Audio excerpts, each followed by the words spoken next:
রুটির সাথে কী খাওয়া যায়? চলো পনিরের কোরমার মতো কিছু একটা বানাই।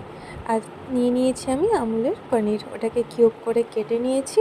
আর এদিকে টমেটো, কাঁচা লঙ্কা, রসুন কুচি, আদা কুচিকে জল দিয়ে একটু ভালোভাবে পেস্ট করে নিয়েছি। পেস্ট করা হলে পেঁয়াজগুলোকে বেরেস্তা করে রেডি করে নিয়েছি, তাতে কাজু আর টক দই দিয়ে ওটাকেও ভালোভাবে পেস্ট করে নিয়েছি। তারপরে এদিকে কড়াইয়ে তেল দিয়ে সেখানে পনিরগুলোকে ভালো করে ভেজে নিয়েছি। পনিরগুলো ভাজা হলে ওই তেলেই গোটা গরম মশলা দিয়ে টমেটোর পেস্টটা প্রথমে দিয়ে দিয়েছি। তার মধ্যে দিয়েছি নুন, হলুদ, লঙ্কা গুঁড়ো, জিরে গুঁড়ো। তারপরে মশলাটা ভালো করে কষিয়ে নিয়েছি।